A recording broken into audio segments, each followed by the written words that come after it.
भारत माता की। भारत माता की। चराचरात वास करणारी गुरुदेव शक्ती या सभेला उपस्थित सर्व बंधू भगिनींना माझा जय गुरु। ये धरती अध्यात्म और राष्ट्रभक्ति के महासंगम की धरती है। यहां अप्रतिम बलिदानों पर बसे आष्टी गांव की प्रेरणा है।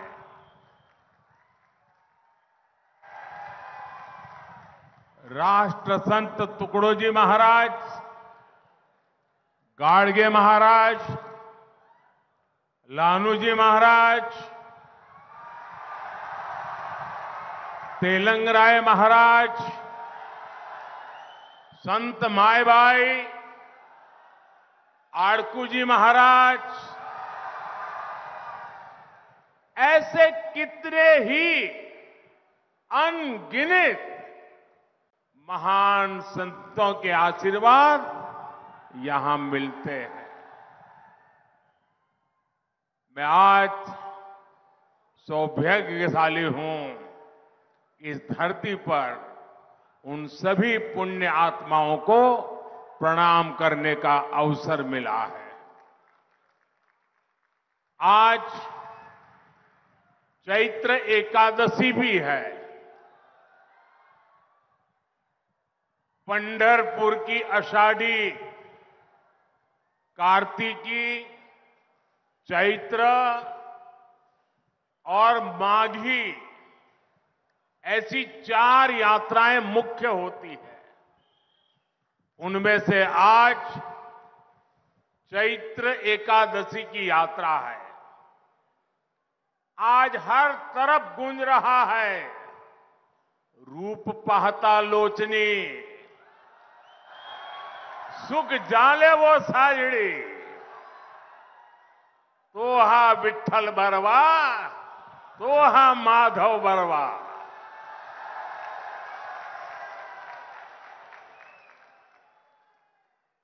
ऐसे पुण्य पर्व काल पर भगवान श्री विठ्ठल के चरणों में मैं शत शत नमन करता हूं, प्रणाम करता हूं।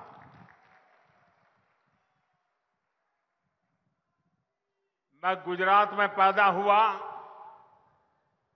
तो स्वाभाविक है कि वर्धा और अमरावती से एक विशेष नाता भी रहता है। पूज्य बापू गुजरात की धरती में पैदा हुए और वर्धा उनकी कर्मभूमि रही है। विनोबा जी भी लंबा समय जीवन का बड़ौदा में बिता करके फिर यहां आए। साथियों, 2024 का ये चुनाव विकसित भारत, आत्मनिर्भर भारत के सपने को पूरा करने का चुनाव है। ये सपना आजादी से भी पहले बापू ने देखा था। इसलिए आज जब देश इस दिशा में निर्णायक कदम उठाने जा रहा है तो इसमें वर्धा का विशेष आशीर्वाद चाहिए।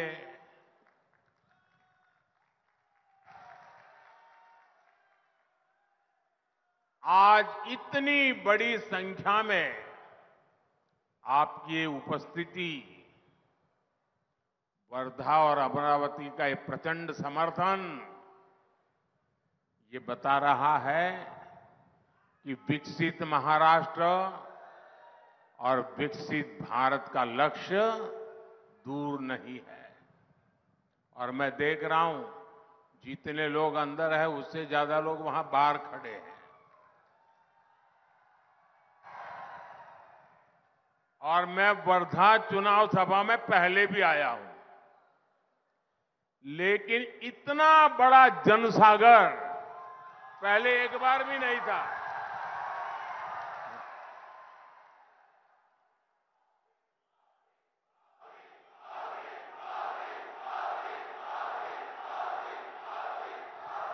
आपके आशीर्वाद भी बढ़ रहे हैं, आपका प्यार भी बढ़ रहा है। और इसलिए आज पूरा महाराष्ट्र कह रहा है, फिर एक बार, फिर एक बार, फिर एक बार। साथियों, 2014 से पहले ये धारणा बन गई थी कि देश में कुछ अच्छा हो ही नहीं सकता। चारों तरफ निराशा, निराशा, निराशा। गांवों को लगता था कि गांव में बिजली, पानी, सड़क आ ही नहीं सकते। गरीब को लगता था कि उसे आने वाली कितनी पीढ़ियां बीत जाए, गरीबी से मुक्ति मिल ही नहीं सकती। किसान को लगता था कि बदहाली शायद उसकी नियति है, कितनी ही मेहनत क्यों न करे, भाग्य बदलता नहीं है। महिलाओं को लगता था कि उनकी तकलीफें कभी कोई समझेगा ही नहीं। लेकिन भाइयों बहनों, जिसको किसी ने नहीं पूछा, जिसको किसी ने नहीं पूछा, उसको गरीब के इस बेटे ने पूजा है।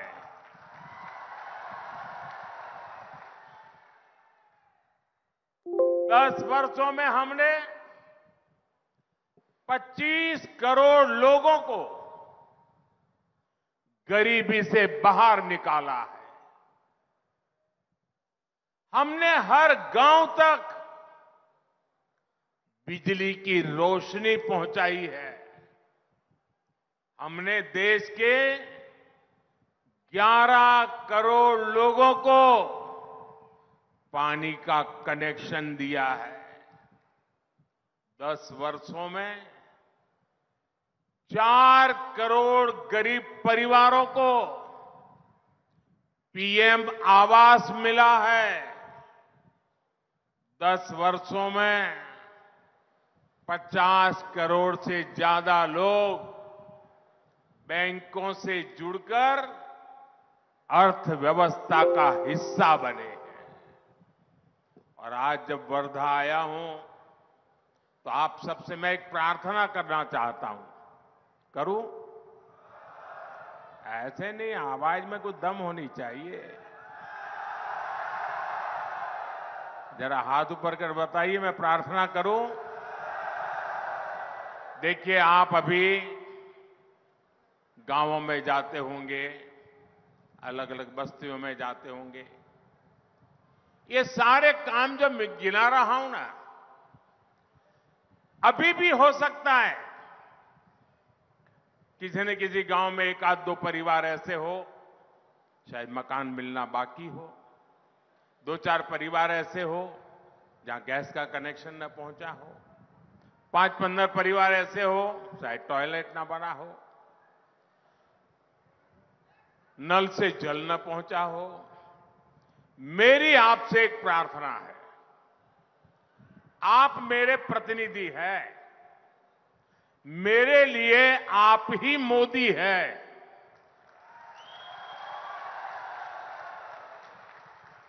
तो जब भी आप जाएं, और ऐसे लोग आपके ध्यान में आए तो उनकी सारी डिटेल लिख लीजिए और मुझे जरूर भेजिए और उनको कह दीजिए कि मैं मोदी की तरफ से आया हूं, मोदी की गारंटी लेके आया हूं कि जब मोदी तीसरी बार आएंगे तो तुम्हारा जो मकान बनना बाकी है वो पूरा हो जाएगा, तुम्हें जो नल से जल मिलना बाकी है वो आ जाएगा।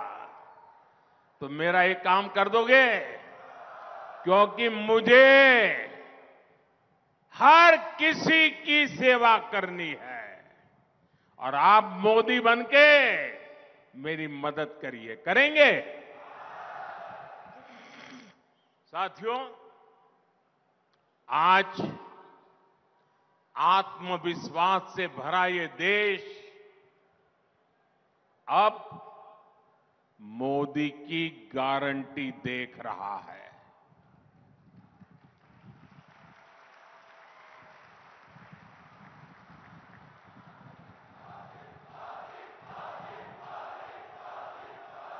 साथियों, गारंटी देने के लिए बहुत हिम्मत लगती है। गारंटी ऐसे नहीं दी जाती है। जब पूरी तरह कमिटमेंट होता है, पूरी तरह रोड मैप होता है और मन में एक संकल्प होता है कि मैं इस काम को करके रहूंगा, कितनी ही बाधाएं क्यों ना आए, मैं बहानेबाजी नहीं करूंगा, करके रहूंगा, तब जाकर के गारंटी निकलती है। मेरे लिए ये गारंटी 3 अक्षरों का खेल नहीं है। ये गारंटी के पीछे पल पल खपाने का इरादा है। पल पल आपके नाम, पल पल देश के नाम, 24/7 फॉर 2047। भाजपा ने अपने मैनिफेस्टो में कहा है, अगले 5 साल में गरीबों के लिए 3 करोड़ नए घर बनेंगे। देश के हर घर तक पाइप से पानी पहुंचेगा और सबसे बड़ी बात मैं यहां सब मौजूद लोगों को कहना चाहता हूं, आजकल हर परिवार में कोई अपवाद नहीं होता है। हर परिवार, बुजुर्ग मां बाप होते हैं, दादा दादी होते हैं, चाचा चाची होते हैं और घर में जो कमाने वाले लोग होते हैं, जो काम करने वाले लोग होते हैं, उनके सामने रोजमर्रा की जिंदगी भी होती है। उनके सामने अपने बच्चों के लिए कुछ करने का इरादा भी होता है और ऐसे समय अपने बुजुर्ग मां बाप का ख्याल रखना, और उनको कोई न कोई तो बीमारी उस उम्र में आ ही जाती है। दवाई के पीछे, अस्पताल के पीछे खर्चा होता है। तो ऐसे हर परिवार को इस बोझ से मुक्ति देने के लिए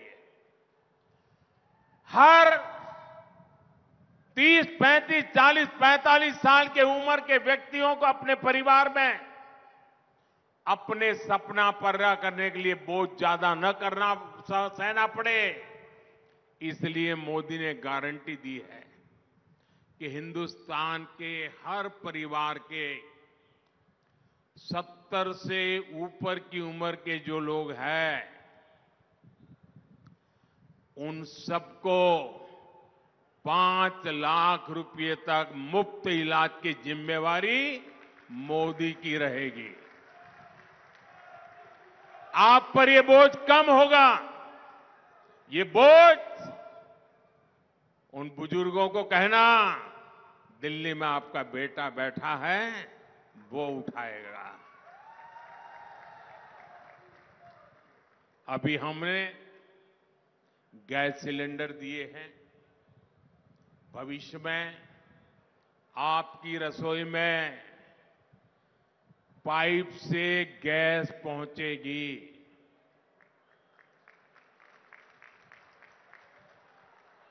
जैसे पाइप से पानी आता है, वैसे पाइप से। भाई गदाधारी, ओ गदाधारी, आपको देख लिया और फोटो भी निकल गई। आप नीचे रखो गदा, पीछे वालों को दिखता नहीं है।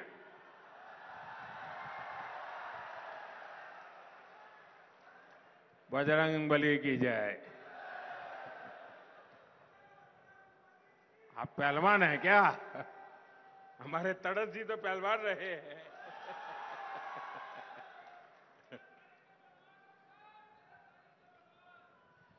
देश के कोने कोने में वंदे भारत जैसी आधुनिक ट्रेनें चलेगी और देश बुलेट ट्रेन का सपना भी पूरा होते हुए देखेगा। चंद्रयान देखा, अब गगनयान भी देखेगा। साथियों, विकसित भारत देश की हमारी माताओं, बहनों, बेटियों के सशक्तिकरण के बिना असंभव है। इन 10 वर्षों में हमने स्वयं सहायता समूहों का एक आंदोलन खड़ा करके महिलाओं की आर्थिक भागीदारी के रास्ते खोले। अकेले वर्धा में ही 1.5 लाख से ज्यादा परिवारों की महिलाएं स्वयं सहायता समूह में शामिल है। एनडीए सरकार ने बैंकों के द्वारा वर्धा की महिलाओं के लिए 1200 करोड़ रुपए से ज्यादा की मदद भेजी है। अब अगले 5 वर्षों में हम करोड़ों महिलाओं के स्वयं सहायता समूहों को नए नए क्षेत्रों में ले जाना चाहते हैं। आईटी हो, रिटेल हो, टूरिज्म में होम स्टे की बात हो, शिक्षा के क्षेत्रों की ट्रेनिंग देने की बात हो, हर नए क्षेत्रों में हम इन स्वयं सहायता समूह की बहनों को ले जाना चाहते हैं। हम 3 करोड़ बहनों को लखपति दीदी बनाएंगे। हम गांव-गांव में अपनी बेटियों को ड्रोन पायलट बनाएंगे और ये मोदी की गारंटी है।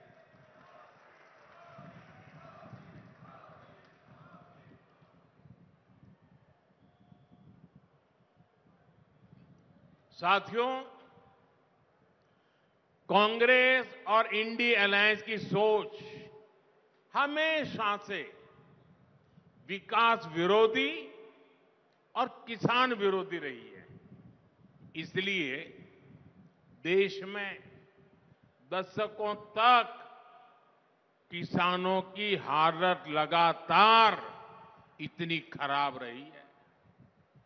उनके दौर में जैसे काम होता था, उसके लिए मराठी में एक कहावत है और उस कहावत में कहते हैं, बारशाला गेला आणि 12व्याला आला।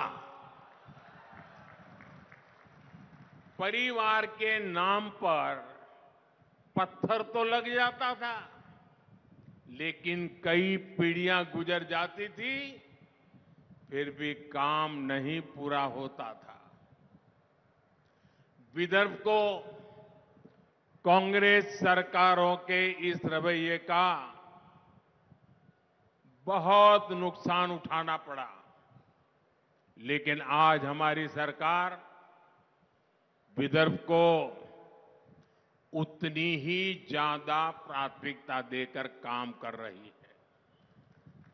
यहां एकनाथ शिंदे जी, देवेंद्र फडणवीस जी और अजीत पवार जी पूरी शक्ति से आप सभी की सेवा में जुटे हुए हैं। आप देखिए, एनडीए सरकार बाला साहब ठाकरे समृद्धि महामार्ग का निर्माण करवा रही है।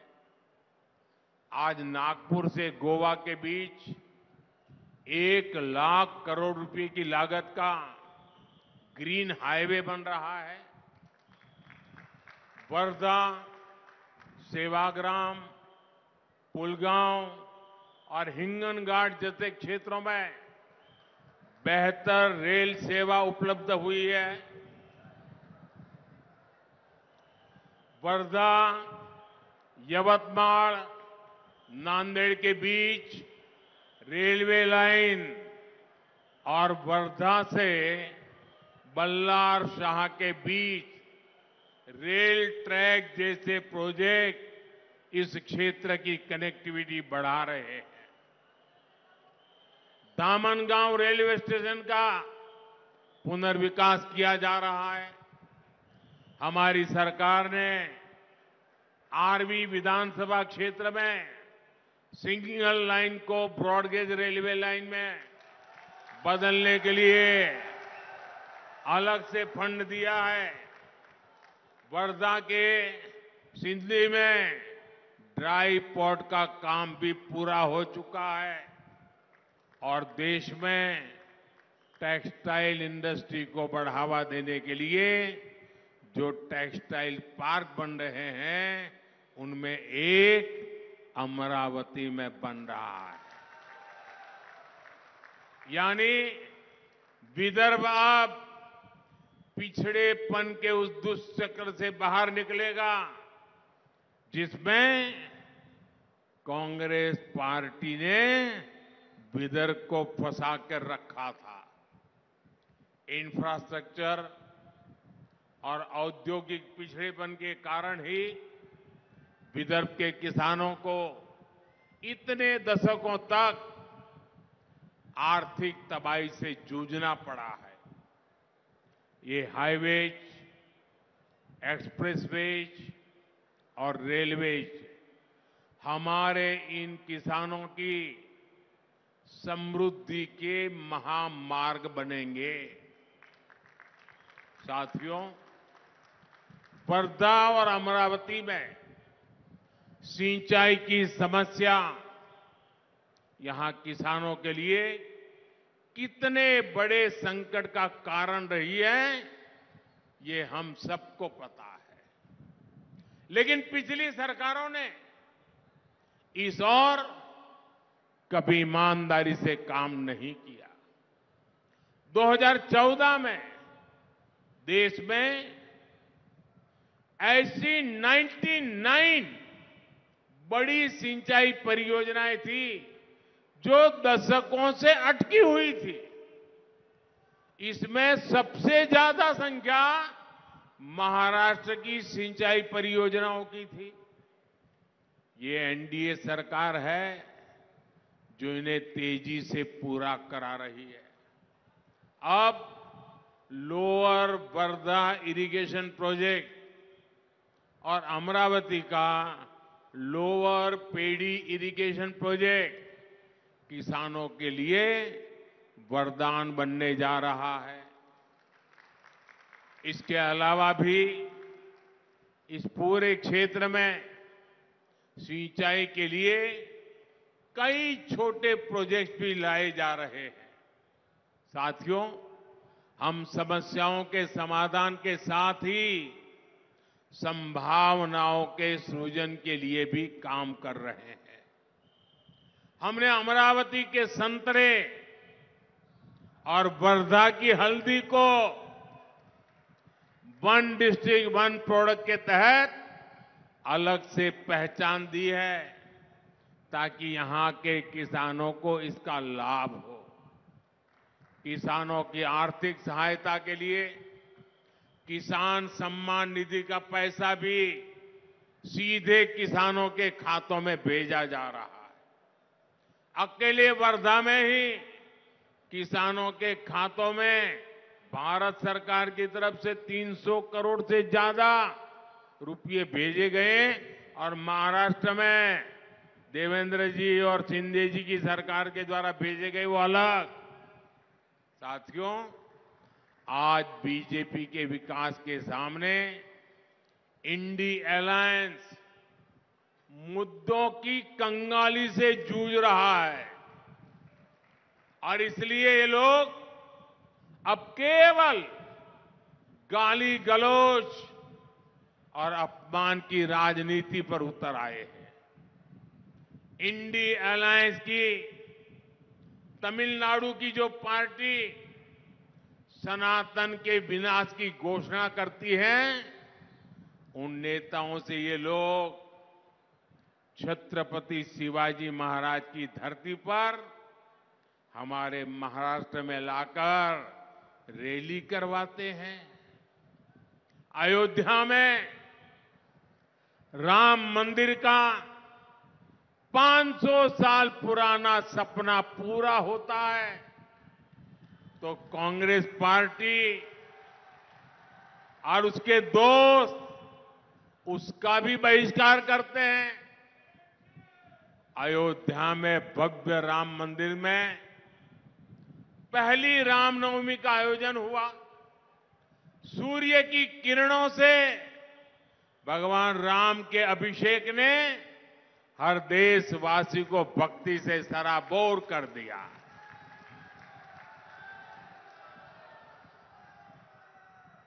लेकिन इस इंडी गठबंधन के एक नेता ने कहा और जब सूर्य तिलक प्रभु रामलला को हो रहा था उस समय ये इंडी अलायंस के साथी ने क्या कहा, ये सब पाखंड है, पाखंड। ये कांग्रेस पार्टी और उसके साथियों का असली चेहरा है, असली चेहरा। साथियों, एकनाथ शिंदे जी की सरकार ने यहां लालूजी महाराज देवस्थान का पुनर्विकास का संकल्प किया है। ये लोग अगर मजबूत हुए तो उसका भी विरोध करेंगे। इसलिए छत्रपति शिवाजी महाराज की ये धरती पर कांग्रेस के इन पापों का हिसाब आपको करना है। साथियों, कांग्रेस पार्टी भी ये बात जानती है कि वो चुनाव नहीं जीत सकती है। इसलिए कांग्रेस के युवराज नतीजों के बाद देश में आग लगाने की धमकी दे रहे हैं। संविधान को कैद करके आपातकाल लगाने की इनकी मानसिकता बदली नहीं है, लेकिन देश ने मन बना लिया है। और आज पहले दौर का जो मतदान हुआ है ना, सब दूर एक ही बात नजर आ रही थी, फिर एक बार। साथियों, देश एक मजबूत, निर्णायक और स्थायी सरकार ही चाहती है। इसलिए कांग्रेस या इंडिया अलायंस को वोट देना एक तरह से अपना वोट व्यर्थ करना है, बर्बाद करना है। महाराष्ट्र का एक एक वोट विकास के लिए पड़ना चाहिए। आने वाली 26 अप्रैल को आप सभी को वर्धा से भाजपा उम्मीदवार श्री रामदास चंद्रभानजी तड़स और अमरावती लोकसभा से श्रीमती नवनीत राणा जी को रिकॉर्ड संख्या में वोट डालकर भारी मतों से विजयी बनाना है। बनाएंगे। लेकिन इसके लिए एक मेरी शर्त है, काम करना पड़ेगा। करेंगे। एक, मतदान के पुराने सारे रिकॉर्ड तोड़ने होंगे। तोड़ेंगे। हर पोलिंग बूथ जीतना होगा। जीतेंगे। पोलिंग बूथ जीतेंगे। एक भी पोलिंग बूथ ऐसा नहीं है ना कि जहां पर हमारा पराजय हो। सबके सब पोलिंग बूथ जीतेंगे। आने वाली पूरी शक्ति समय पोलिंग बूथ को जीतने के लिए लगा देनी चाहिए। और आप सभी को मेरा एक और काम भी करना है। करेंगे। ये मेरा पर्सनल काम है, ये तड़स जी का नहीं है। करेंगे। सब लोग बताएं तो बताऊं मैं। करेंगे। तो मेरा एक काम करना, महाराष्ट्र में घर घर जाना, जाकर के कहना कि मोदी भाई आए थे और परिवार के सबको प्रणाम कहा है, मेरा प्रणाम पहुंचा देना।